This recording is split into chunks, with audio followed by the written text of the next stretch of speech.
Right. Good morning, everybody. Good morning, listeners on the wave 94.5, 93.7. All the Dazzle audiences out there. Welcome to Dazzle Hangout. Today we have a very special guest, a professional who goes above and beyond the call of duty. A radio personality, a DJ, a magazine editor, an event host, a brand ambassador, not to mention his numerous appearances at charitable events. He started off as a customer service representative at a music store in Rodney Heights, where he met a writer who encouraged him to contribute to a local magazine. Shortly after, he was hired as a reporter, and 3 years later, he was promoted to editor. His charismatic voice can be heard every morning from Monday to Friday on the morning heat radio show, right? On Blazing FM, where he educates and entertains his listening audience. The voice of the youth, he dedicates a lot of time to charity, mentoring, and inspiring others. Without further ado, ladies and gentlemen, I'd like to introduce to you today our guest, Kendell Scady Eugene.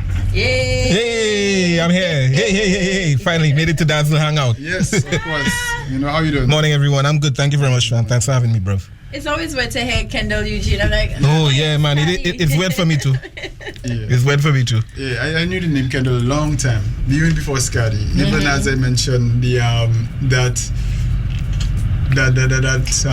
music store? The music store. What was the name of Vibes. it? Vibes. That was the Uptown music store. Right? Because everybody used to get like their records and stuff. Uptown by Lychee and DJ Outlet. But if you wanted to get R&B pop song, alternative, classical, that's where you would go. I always remember Scady there.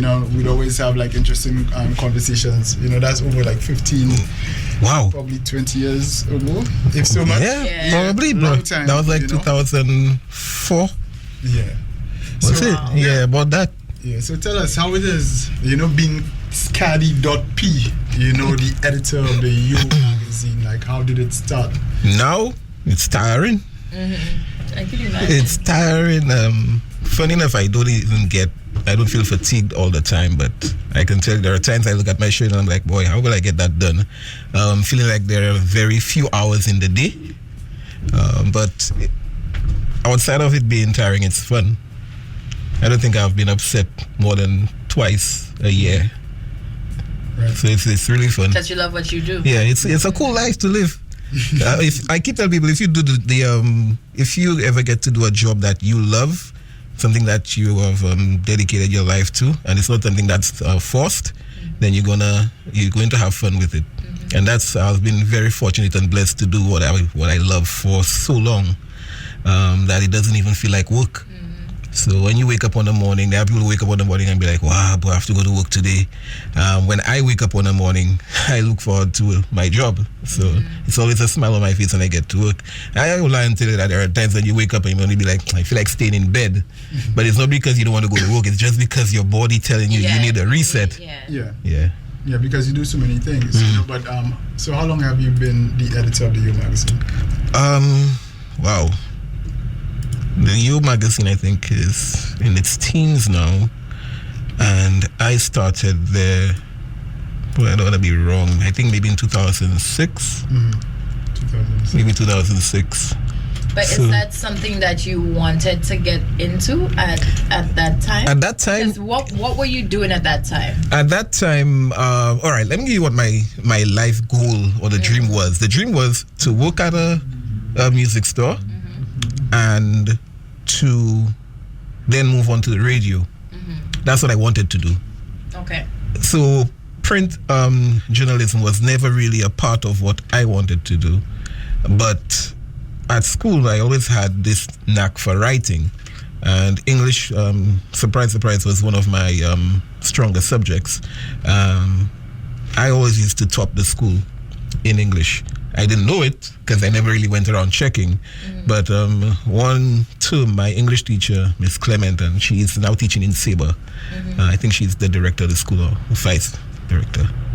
She told me one time I got 54% in an end of term examination, and she told me that the Lord will take away gifts from people who don't appreciate what is given to them. So that really scared me. That's Yeah, Like, that still some fear. that scared me because I was like, yeah, I got 54 at that time, but I still topped the class. It was a term where I can tell you everybody wasted time. Okay. You know, like the second term. Yeah, by law. But everybody wasted By time. law. So when she saw the grade, she looked at me and she called me and she told me what she said. And it scared me. It scared the daylights out of me. So I was like, okay, you know what? You're good at one subject, bruh. Take it seriously. So I took it seriously, and then I got back to where she wanted me to be, where I wanted to be, and it just took off from there. So I always had that knack for writing, and she brought it out in me. And then when I met Tony at Vibes, because Vibes was basically the place where everybody would come, people would speak, would just hang out, and he told me about the magazine. I contributed, and probably 2 or 3 years later, he gave me the opportunity to work with them. And after I did the interview, never thought I'd get the job, to be honest. They called me the next week, and that's how I started. Surprisingly, during that time, I was training for radio with Jerry George, and I was on RCI at the time.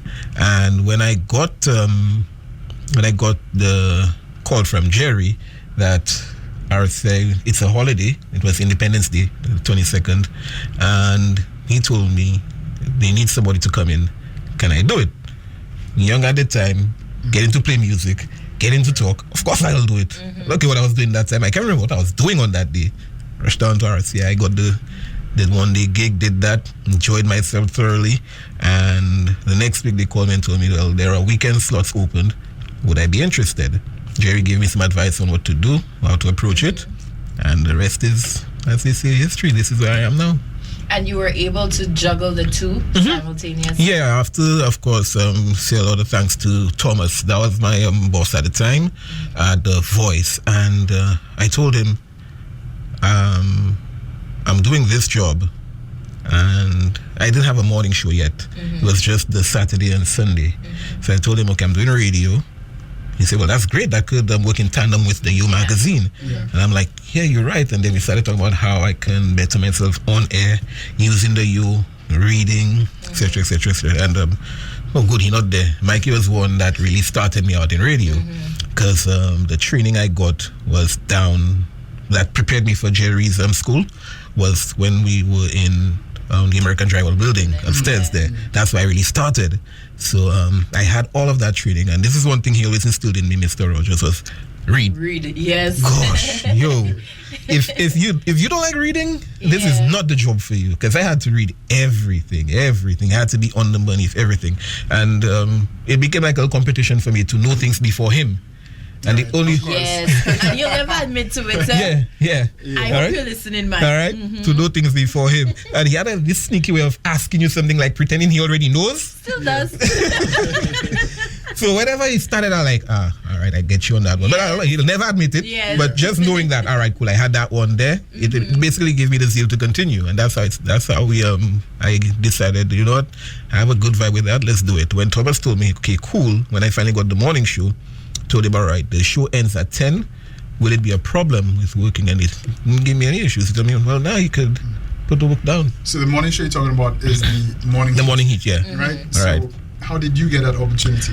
Because remember, you were working weekends, right? Yeah. And from working weekends now to a morning show, Yeah. Which is not easy. It's not easy because you have a greater audience, Right. And you have to wake up a lot earlier. 5:45 in the morning. Yeah. Right. So, That happened.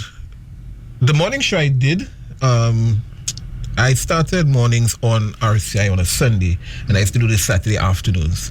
So coming straight from Bacchanal into nice, soothing Sunday music. All right, now you remember what we used to do on a weekend? Right. Friday club, Saturday club, Sunday church. It was Sunday radio for me. So sometimes straight from the club, I would be going to the radio station, and that's how I started out when they were in the old building in town. No, I don't call your building older, but sorry. when they moved into That's RCI, yeah. Right, when they were at the back of Slasper. So when they moved from Slasper now and they went down to where they are currently in Sans Souci, I started doing the morning show on Saturday and Sunday. Okay. All right, so I had the morning experience already. I guess Dwayne Menz and Ace, they probably heard me on the radio and saw how I used to interact in the club. And one day they called me up, showed me the station, told me their plans, and said that they wanted to do a morning show and they wanted me to be the host. So I was like, okay, let me speak to my bosses about that, because I'm somebody I believe in loyalty wholeheartedly. And it is difficult to take me from one company into another, because I want to have all parties involved. Yes. So at the time, I really wanted to do a morning show, okay? Because I was already saying, the 2 days a week, it's fun, but I think I can offer more. And when they presented the opportunity, I was like, that's perfect. So I went, I spoke with the late Pet Gibson, I spoke with Mr. Ephraim, and Mr. Ephraim told me, but Scady, if you wanted a morning show, you could just tell me. And I looked at him like, what do you mean? I said, we have a morning slot open. I said, it's not open, King is working there. And they told me, well, okay, if that's what you want to do, wish you all the best. I could see on his face that he didn't want me to leave, and it hurt me a lot, because that's the people that gave me my first opportunity. But I believe in development, and that was an opportunity to develop myself professionally on radio. So I took it, and I started in October in 2009. October 2009 we started. That was breaking news. Right. When Scady and that's in Sans Souci, right? They're still there. Still there. Right? And boy, it was a different. That style of radio was different, to say Lucia, and a lot of people were not ready for it. A lot of people were not ready for it. But when you have a vision and you trust your vision, you trust the process, and you continue working on it, and you take in the criticisms, you listen to everybody, even those you may think who have no clue what they're talking about. You listen to them, because even in what they're saying, you can find something to better yourself. And that's what we did. I mean, there were some ups and downs. For me, though, the downs were never really downs. I always look at the positive in anything. I always try to find the positive. They have a nickname for me over there, well, Franny, Mr. Hopeful. I'm always full of hope. And that's just how I am. I agree. So that's how the morning show came about. Right. So you, on a weekly basis, Monday to Friday, right? You have more or less split yourself in two. You have the morning show, right, and then you have the editor as you. How do you find time to get content for the U? It's right? easy. And it's a 24-pager, right? Yeah, it's a 24-pager, but it's really, really easy to get content for the year, especially when you have help. Okay. And I'm so not. Your team was important. Yeah. The 2 people team we have over there, myself and Ray. That's all I really need to get the U done. And social media plays a big part in the U magazine, because you have a lot of talented young people in St. Lucia who are just waiting for that opportunity to get a break and to get recognition on what they do. And as much as social media helps you, there are a lot of people who live here still don't even use the Instagram or the Facebook the way it's supposed to be, and they will still go to the newspaper. So that's where you have Your Magazine coming in and assisting them with gaining the recognition that they're looking for, getting that recognition. And we just surf the web, surf the different social media platforms, and we get all the content we need.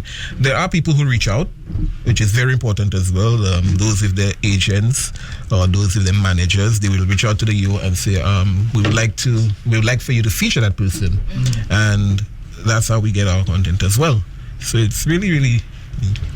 My question for you is, because at some point during your career, I would say around the transition to when you went over to Blazing and stuff, or maybe as you started, working with the you became the voice of the youth, like Rankin Stella, and you had that title for a long time, Scady. I wouldn't even consider you youth anymore, but people still look at you as that medium to promote what's happening. And to me, that was a tough title to carry, because it was like you're not doing. Some people would say you're not doing enough. Some people say there's so much that you're already doing, and I never ever saw myself as that person. I think that's probably why it wasn't a tough title for me. Okay. It's something that I'm just passionate about.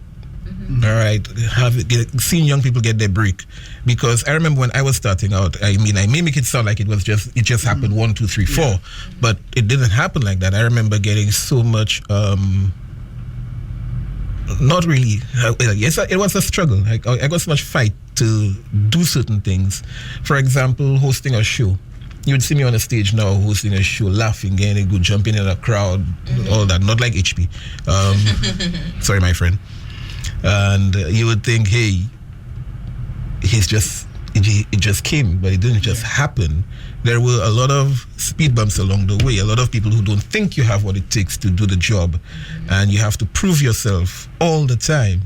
So for me, I guess the reason why I got that title is because I wanted to make it easier for young people to get the recognition that they were craving, and not have to go through the struggles that I went through to get it. Unjust struggles, I would say, because you have to earn. For you to appreciate anything, you have to work hard for it. If it's just given to you, most times you don't appreciate it. All right, and for them, yes, I want them to work hard for it. I want them to understand the importance of earning something, but I don't want them to just have to work hard and then have it taken away from them for no apparent reason. So probably that's why I got that title, but I never really saw myself as that. And there were times every school show, I would be the host. Yeah. And I guess even that maybe give me that title. Something that nobody knows, as much as you would see me on a show hosting for young people, never really charge them. But then it's young people. School. Like a school for a school. And I still don't. Yeah, so this is why I mentioned earlier. He giving back and to charity. He's really big on that because again, even though he's much older now, to me, he's still the voice. Tell my body that, please.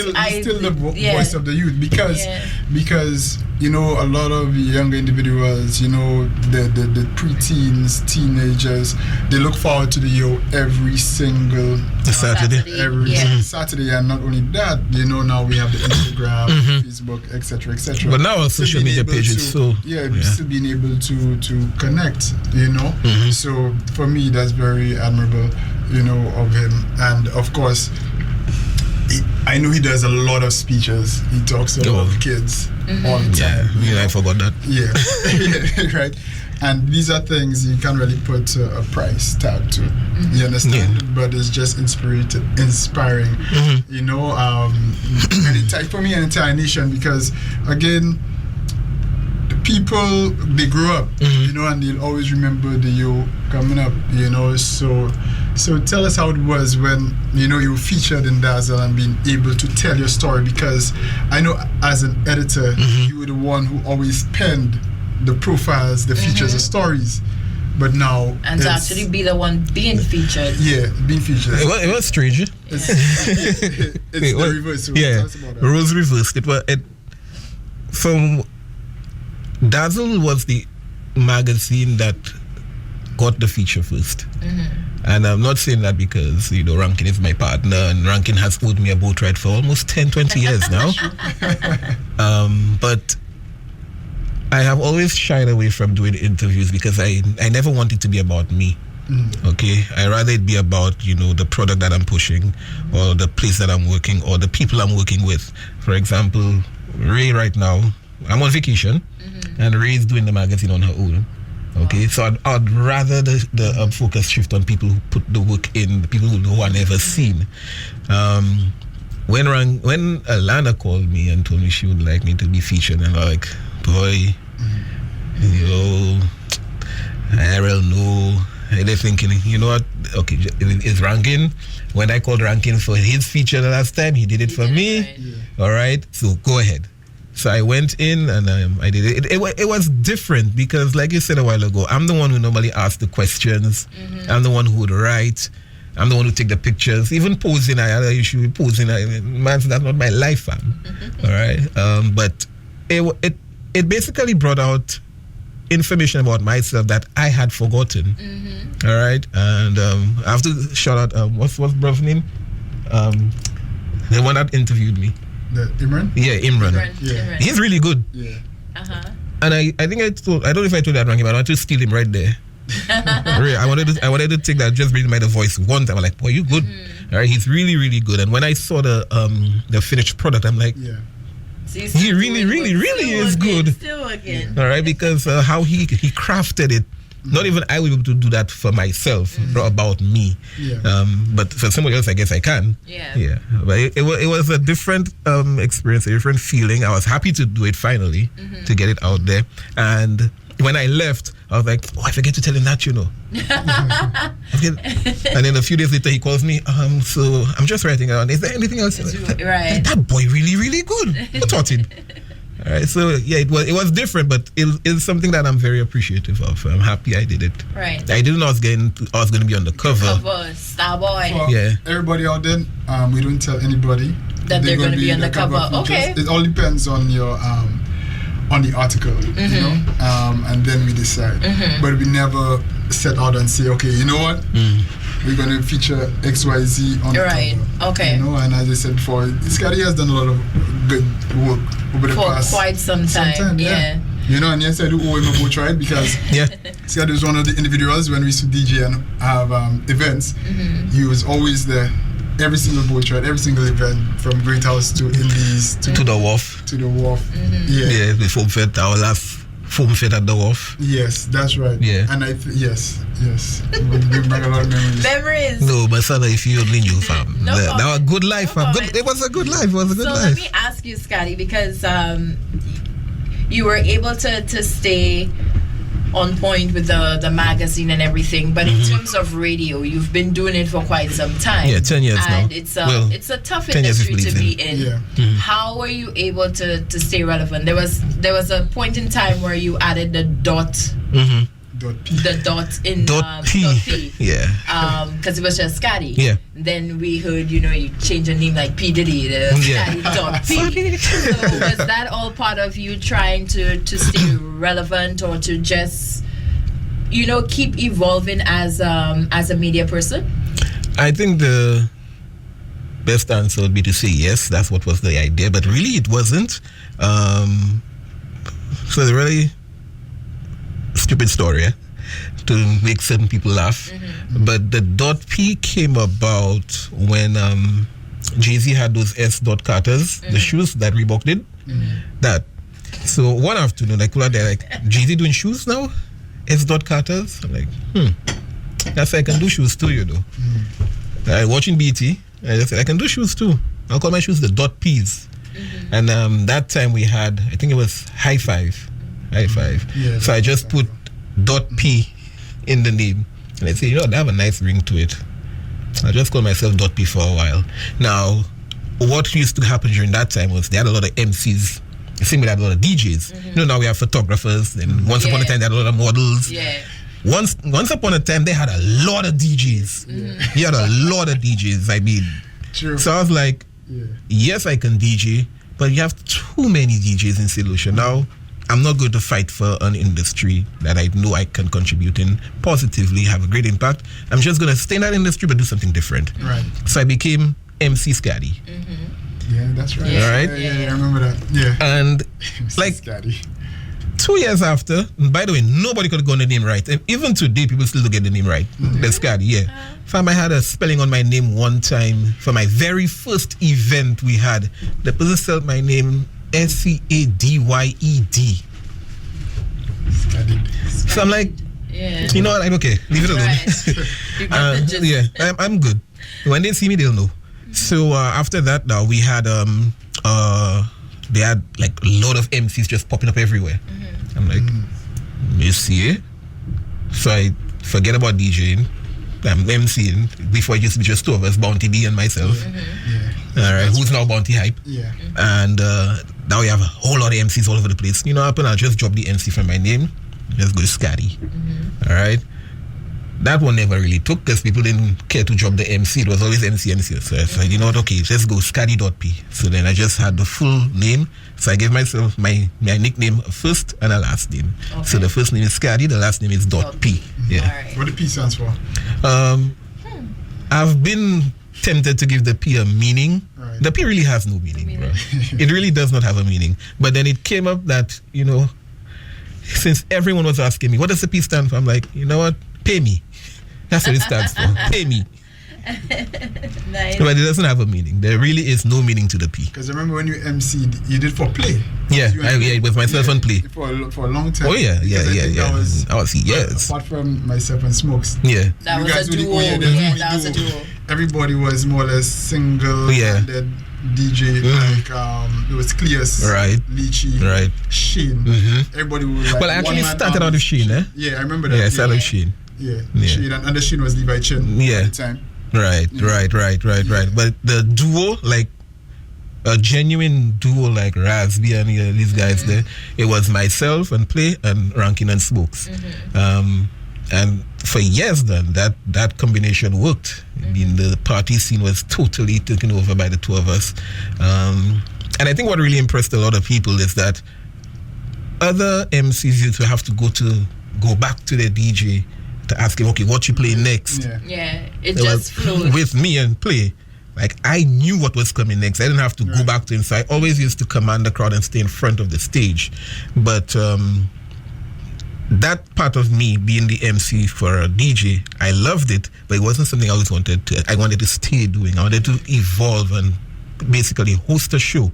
And I picture myself doing Soca Monarch. And when I finally got the call, the morning I got the call to do the Groovy Monarch, that was one of the happiest times for me, because that night I had driven outside of Hobby and I saw a shoot and I said, you know what, if I ever have to host Soca Monarch, I come in for that shoot. I'm going to wear that shoot. And you did that? Yeah. I didn't expect people to focus on that shoot the whole night. Right. Fab, the whole show was about my shoot and where I got my shoot. Really? Yeah. Wow. I remember that well. So I used that to basically write the whole show. That's what recently I saw a picture of that. Yeah, my bald head. Yeah, this sent to me. Yeah. Yeah, I have that. I'll send it. I swear. You turned the L to a win. Oh yeah, it was a massive win. It was a massive win for everybody. Right. Yeah, because the show, everybody enjoyed the show. I think it was at Point Surfing. That's where they had it. Okay. Right? That's at the back. Yeah. So Scady, what's next for you? Because you seem to be somebody who is ever evolving and always looking to better yourself in different avenues. Is there anything that you need now to conquer, or can you share it? Wow, so many things, and I still have to get my master's degree. I believe in that wholeheartedly. In communications, that's something that I have to get done. Hopefully it could be done by the end of next year. I'm bringing back some events. All right. When my boy Ghost was in St. Lucia, we had a group called Icons Inc. It was myself, Gavin, Gio, Donovan, Ezra. So we have some events coming up that we're looking at putting down over at Ultra, because that's my place. Okay. Yeah, that's my place.